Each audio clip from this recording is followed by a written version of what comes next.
pozdravljeni.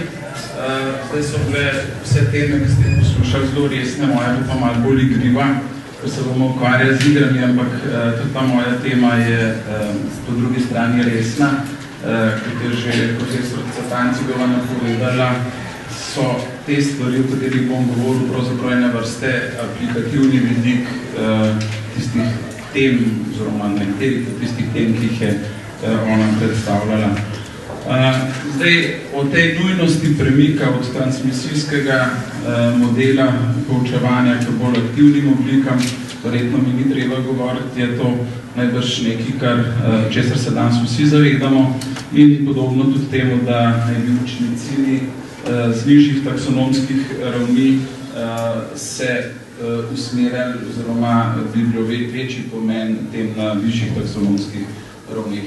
In v tem iskanju možnosti uporabe tehnologije pri teh spremembah in pri tem prehodu smo prišli tudi do didaktičnih računalniških iger in ugotovili, da se pravzaprav s to tehnologijo, z uporabo te tehnologije, da dokaj učinkovito dosegati učne cilje.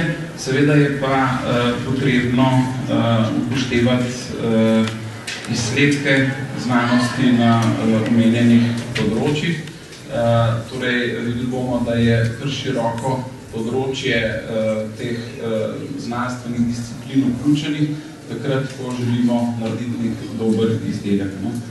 In seveda je jasno, da ni vsaka igra didaktična in ne ustreza tem pogojem, da pa danes že veliko vemo o tem, kako se take igre naredi. Če bi se zdaj vprašali, kakšna aktivnost je igra in če bi imeli malo več časa, bi se zdaj lahko pogovarjali o tem, ker ga nimamo, vam bom kar podal definicijo, ki jo je oblikoval Ed Prensky. To je raziskovalec, ki se precej intenzivno ukvarja z igrami, z uporabo didaktičnih iger in predvsem računalniško zasnovanih računalniških iger. Tukaj vidite, da za to, da je neki igra, ne potrebujemo neko zgodbo, potrebujemo neke cilje igre, potrebujemo interakcijo, potem nas vedno zanima neki izid tega igranja oziroma naših aktivnosti znotraj nekega okolja umetnega, ki ga v igri ustvarimo. In seveda zelo pogosto je v igri nek konflikt, neko tekmovanje, lahko pa tudi sodelovanje ali pa neke druge vrste izziv. V glavnem, igra mora biti zanimiva in igra mora biti predvsem zabavna. Če to ni, potem to ni igra. Nas pa zanimajo izobraževalne igre. Kdaj je zdaj igra izobraževalna?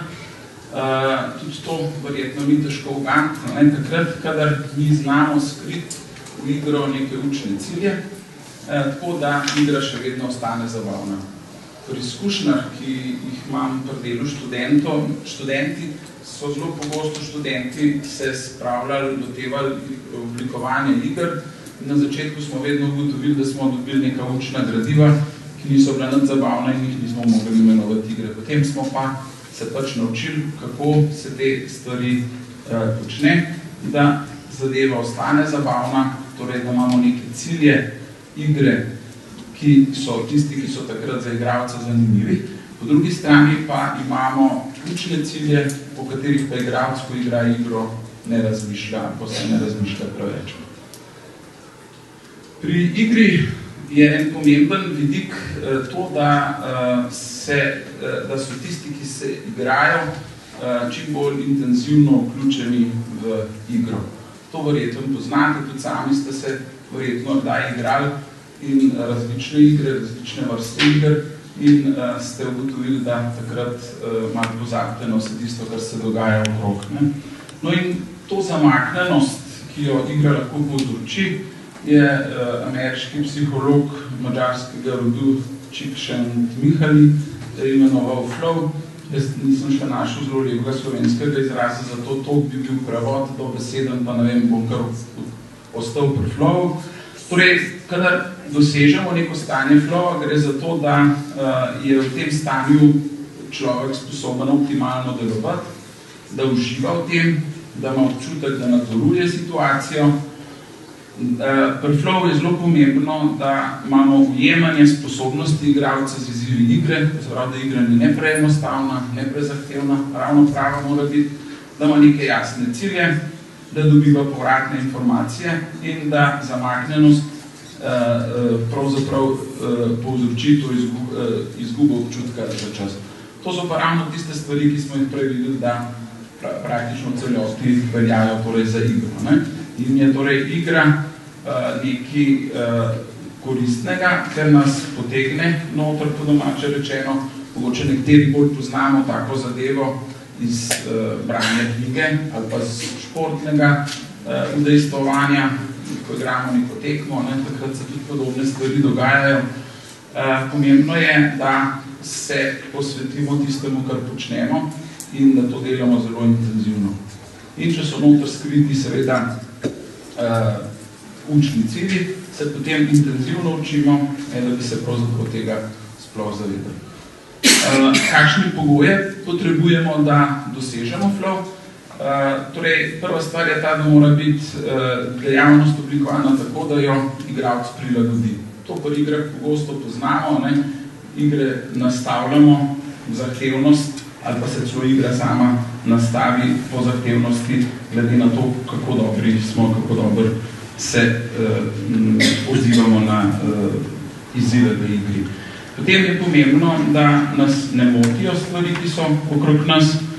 Potem moramo točno vedeti, kdaj smo uspešni in kdaj nismo, kar je pri igrah ponavadi ni tako težko.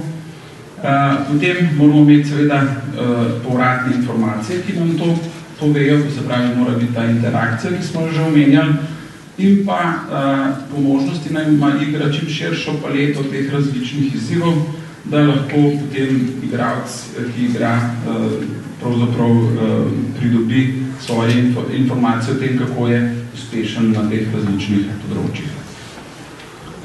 Vse te stvari, ki sem jih zdaj povedal, so povezane seveda tudi s tem, kar v izobraževanju poznamo s pojmom območja bližnjega razvoja. Verjetno večino da spozna ta koncept, ki ga je postavil Vygotsky. To je tista razlika med stvarmi ali pa med zadevami, ki jih zmore učenec sam in tistim, kar zmore takrat, ko mu nekdo pomaga, bodi se učitelj, vrstniki ali pa kdo drug. In pri igrah pravzaprav je pomembno, da lahko v to območje bližnjega razvoja ali pa ZPD po angleških kraticah, mogoče bolj poznano nekaterim, pridemo. In učenje je nekako najbolj smiselno in najbolj učinkovito takrat, kadar smo znotraj tega območja. Če pojemo zdaj nazaj k igram, torej v začetku je večina iger, posebej teh, ki so bile računalniške igre ali pa tudi video igre, ki imenujejo, narejene oziroma so bile zasnovane na vedenjski teoriji učenja. To je bilo najlažje narediti, računalnik si zna zmišljati probleme oziroma generirati naključna števila, recimo najbolj pogosto so bile to kakšne igrice za učenje poštevanke ali pa seštevanja in odštevanja. Te naloge je zastavil, učenci so odgovarjali in za pravilen odgovor dobili neko nagrado v obliki neke opice, ki je skakala tam ali pa kaj zapela. Če so več stvari rešili skupaj, so za nagrado zaigrali še kakšno igrico lahko in tako naprej. To so bile te osnovne stvari, ki jih je bilo najlažje narediti, ki pa pravzaprav s temi stvarmi oziroma s temi pristopi, ki jih danes so za nas zanimivi, nimajo zelo veliko več upravka. Tako da se zdaj poskušamo ukvarjati bolj s konstruktivističnimi pristopi in igre, ki jih zdaj delamo, oziroma ki jih zdaj razvijajo drugi, so bolj narejene kot neke zgodbe iz različnega, lahko pa tudi iz pravličnega sveta, kjer potem igralec, učenec nekaj odkriva, nekaj rešuje, neke probleme rešuje in se, kot smo rekli, ker so noter skriti učni cilji, tudi uči. Taka igra je nek prilagojen model realnosti in v njem ima pač učenec neko svojo vlogo. Ponavadi nastopa v prvi osebi in deluje v tem okolju, okolje se odziva in on se odziva nazaj in na ta način igra poteka. Učitelj ima vlogo pri taki igri pravzaprav samo to, da pripravi to okolje in pa potem pred ali pa po igranju igre so seveda nujne določene aktivnosti, ki morajo dati tisti zaključek ustrezen ali pa uvod v to, da učenje dobi nek smisel, oziroma da tisto, kar je v igri nevede se učil, potem nekako zavesti in zna potem povezati mogoče tudi z drugimi stvarmi, ki jih že zna. Zdaj, izobraževalne igre v praksi praktično lahko uporabljamo skoro posod, ker se ljudje učijo. To so izkušnje, ki jih imamo iz današnjega sveta. Na vseh ravneh, če bi rekli, da igramo igrice v vrtcu, verjetno ne bi bili začudeni, če bi rekel, da so igre ena od zelo pomembnih oblik izobraževanja na univerzi, pa mogoče malo bolj. Ampak recimo univerza v Talinu, s katero dolg časa že sodelujemo, je eno od ključnih tem strategije srednjeročne svojega razvoja uvrstila tudi uvajanje iger računalniških v svoje izobraževanje, torej so to zelo resne zadeve. Po drugi strani pa pripravljamo en projekt z enimi 4 evropskimi univerzami v sodelovanju s Fakulteto za upravo, kjer razvijamo igre za uporabo na področju javne uprave, izobraževanja ljudi ali pa poslovnih ved, kjer se recimo uporabniki učijo uporabljati, oziroma kjer se učijo pogajanj in podobnih veščin preko igre. To velja tudi za formalno in neformalno izobraževanje. Verjetno veste, da se zelo veliko izobražuje recimo na vojaškem področju. Sicer so pa take druge teme, ki so aktualne, mogoče danes najbolj, recimo zdravstvo in zdravstvena nega. Tukaj se zelo veliko dela z igrami in praktično ni področje, kamor iger pravzaprav ne bi mogli uporabljati. Kdo zdaj izdeluje izobraževanje računalniške igre? Predvsem mora biti tukaj didaktiki, ki znajo definirati na začetku učne cilje, vsebine, oziroma iz definiranih učnih ciljev poiskati vsebine in oblike dela. Potem so tukaj razne vrste oblikovalci in seveda programeri, ki potem to zadevo dokončno izdelajo. Kakšna je cena iger? Za razvojene profesionalne igre danes pravi recept, da potrebujemo približno $1 milijon, eno leto pa pol časa pa tim 12 do 15 ljudi. To se sliši veliko, ampak to je pač delo, ki ga je potrebno vložiti. Se pa da narediti igre tudi malo cenejš. Pri nas imamo študente v 4. letniku, pa diplomante tudi na našem programu, pa zdaj bomo imeli izbirni predmet v naslednjem semestru, kjer približno v 500 urah dela izdelajo take didaktične igre, ki seveda niso čisto na profesionalnem nivoju, so pa izredno dobre in so uporabne tudi v študijskem delu. V tej predstavitvi bom pravzaprav ta dva različna vidika poskušal vam predstaviti. Eno je to, kako te igre uporabljamo lahko v šoli, drugo je pa to, kako take igre naredimo, ker smo ugotovili, da je to ena zelo učinkovita metoda dela z našimi študenti, ki morajo pokazati zelo različne vrste znanj, da tako igro izdelajo. Od didaktičnih na začetku, ko specificirajo igro, pa do potem znanj z področja oblikovanja in seveda potem programiranja, da tako igro izdelajo. Na koncu pa seveda naredijo raziskavo, kjer ugotovijo, pa so igre uspešne, učinkovite ali ne, jih popravijo in dopolnijo. Zdaj, da smo pri tem uspešni, kažejo tudi naši rezultati. Mi smo eno od takih iger poslali na Evropsko konferenco z tega področja in se je uvrstilo v finale v konkurenci z izdelovalci iger, ki delajo po tistem prvem receptu $1 milijon in podobnimi stvarmi, kar pomeni seveda, da so teh 500 ur dela naših študentov zelo dobro izkoriščene, če so igro lahko primerjali in se je uvrstila v finale. Letos upamo, da bomo še bolj uspešni, ker bojo posebna kategorija za študentske izdelke, jaz sem prepričan, da bomo tudi med nagrajenci. Vse te aktivnosti seveda so dokumentirane, študenti morajo ves čas pripravljati dokumentacijo, pišejo dnevnik, ker tudi različne oblike skupinskega dela potem prakticiramo in jih uporabljamo. Zdaj, verjetno imam malo časa, da bi se zelo poglabljal v to, da bi vam razlagal, kako zadevo delamo, zato zelo po vrhu vam poskušal prikazati ta proces. Hkrati pa kot ilustracijo predstavljenih par iger, ki so nastale v tem procesu in boste videli, da so te igre potem uporabne tudi v šoli. Torej, pri specifikaciji predvsem igre je predvsem pomembno, da z didaktičnega vidika poiščemo neko temo, ki povzroča težave pri učenju oziroma pri poučevanju, da iz tega potem poskušamo najti neko rešitev za ta didaktični problem. Torej, ne delamo iger zato, ker ne bi vedeli, kaj drugega početi, ali pa zato, da nekaj delamo, ampak zato, da rešimo nek konkreten problem, ki smo ga v praksi zaznali. Potem pa to specifikacijo posredujemo timu, ki to igro izdela. Pri nas je pa to kar isti tim. Tisti, ki so prej v vlogi učitelja, se potem previjo v vlogo izdelovalca, potem analizirajo vse te zadeve in poskušajo potem iz vseh teh podatkov, ki so jih dobili iz prve faze in iz vseh analize okoliščin, stanja, virov, ki jih imajo, potem izdelati dobro igro.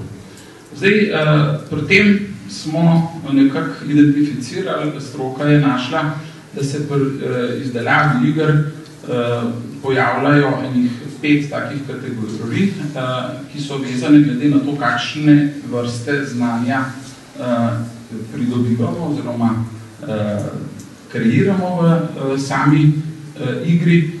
In glede na te različne tipe imamo potem različne tipe iger, ki nam pomagajo pri doseganju teh ciljev. Pri deklarativnem znanju gre predvsem za to, da dosežemo ali pa izboljšamo pomnenje določenih dejstev, podatkov in tako naprej. In ta stvar, kot veste, je potrebna za potem više taksonomske ravni znanja, neke osnove moramo na ta način pridobiti. Tukaj gre za tisto prvo, bi rekel, ali pa začetno obliko dela, kjer v glavnem uporabljamo vedenjsko teorijo. Tole so metode, po katerih se učimo, kadar gre za tako obliko znanja oziroma za to področje. Tole so pa potem tehnike iger, ki jih uporabljamo za doseganje tega. Torej, ena taka tehnika iger je, da imamo neko zgodbo. Veliko lažje si zapomnimo določene stvari, če jih povežemo v neko zgodbo, kot če so kar navedene, naštete. Potem, ko nekaj urejamo, povsklajujemo, sortiramo in podobne stvari počnemo, takrat si tudi lažje zapomnimo podatke. Ali pa če ponovno večkrat isto zadevo odigramo, samo ne sme biti čisto enaka, vsakič, ko jo izvedemo, mora biti mečkan drugačna, mečkan drugačni, ne stvari se pojavljajo, sicer bi se jo naveličala, nekaj bi že na pamet vedel, kaj je treba narediti. En primer take igre, ki smo ga naredili že pred 3 pa 4 leti, tole je treba vse na roke sprogramirati, ker če nismo imeli okoli pa orodij za izdelavo iger, je ta Jango svet strojne opreme. Gre za to, da imamo učni cilj, kjer bi radi seznanili otroke, učence z komponentami računalnika, s česar je računalnik sestavljen, in to zadevo zavijamo v neko zgodbo. Na tejle slikci se zgodba začne, imamo tega Janka, ki mu strela udari v računalnik, pa se pokvari in potem jo rešuje, tako da hodi po vasi in v teh različnih hišah v vasi rešuje neke probleme praktične, v knjižnici dobi informacije o tem, kakšne komponente sploh potrebuje, in ko rešuje te zadeve, zbira točke, na koncu dobi možnost, da kupi neko komponento. To je pač en tak primer igre, kako pravzaprav to pomnenje realiziramo. Potem druga skupina iger, oziroma drugo področje, ki ga z igrami je pridobivanje imenovanega konceptualnega znanja. Pri konceptih gre za združevanje podobnih ali pa povezanih idej, dogodkov in pa objektov. Imamo različne znane koncepte, recimo koncept svobodnega trga, koncept matematičnega dokaza, koncept virusa To so neki taki pojmi in mi poskušamo zdaj to naučiti učence in zato uporabljamo recimo metafore, primere pa protiprimere ali pa klasifikacija atributov, kar se tiče strategij poučevanja, pri tehniki iger pa spet neko razvrščanje ali pa urejanje elementov, pa ne na pomnenju, a ne to, ampak na nekih drugih atributih, ki jih mora učenec med svojim delom upoštevati, ali pa doživljanje konceptov, ali pa doživljanje primerov teh konceptov. Mogoče se to sliši malo nerazumljivo, ampak primer imamo naslednjo igro, ki je bila razvita kot diplomska naloga.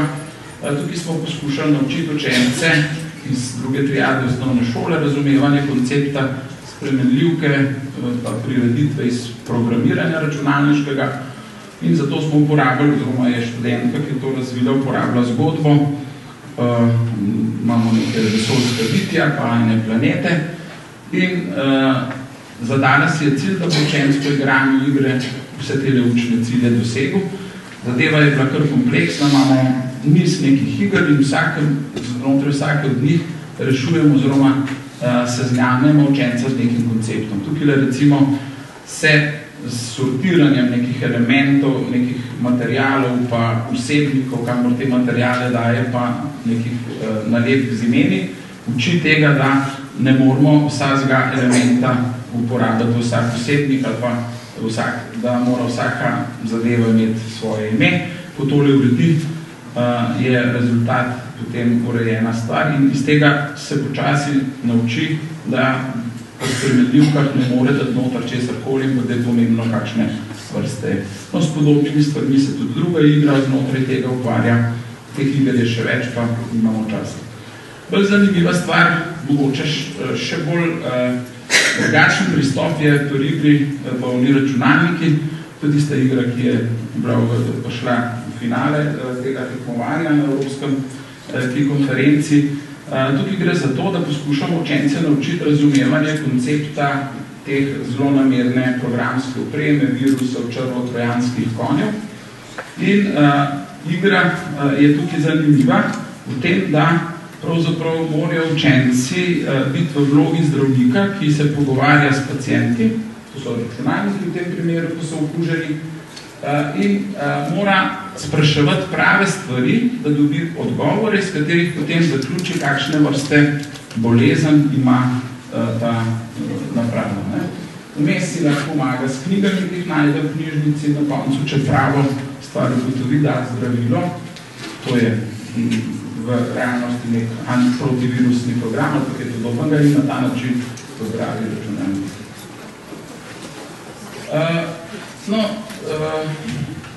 Tole moram končati, tako da bom spustil tele zadeve. Mogoče tale igra je tudi zanimiva, ker seznamo učence, kako zaključijo, oziroma kako lahko se naučijo uporabljati družabno omrežje in bonton na teh družabnih omrežjih, spet preko neke igre, ker učenec zbira prijatelje pa dobi, če se pravilno obnaša v tem svetu, če spoštuje njihovo zasebnost, če uporablja prava gesla in tako naprej.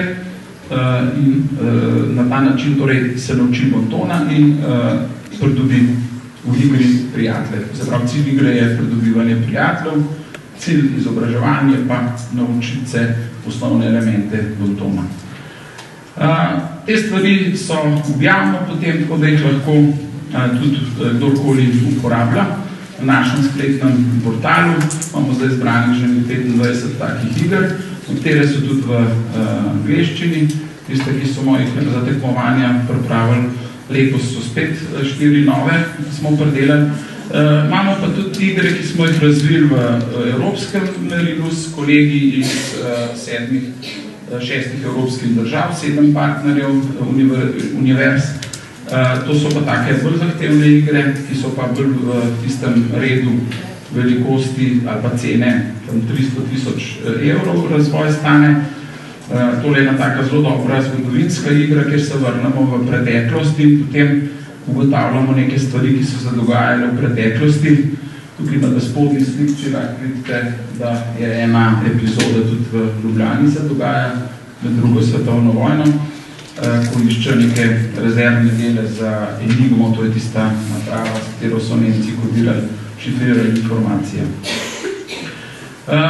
Sodelujemo in vse tiste, ki vas te stvari zanimajo, vabim, da nas obiščete na tem spletnem portalu, ker je zdaj okrog 12 evropskih držav, pa še več inštitucij zbranih, in kjer pravzaprav pripravljamo, zbiramo informacije za učitelje, za raziskovalce in za razvijalce, tako da lahko sledijo, kaj se na tem področju dogaja.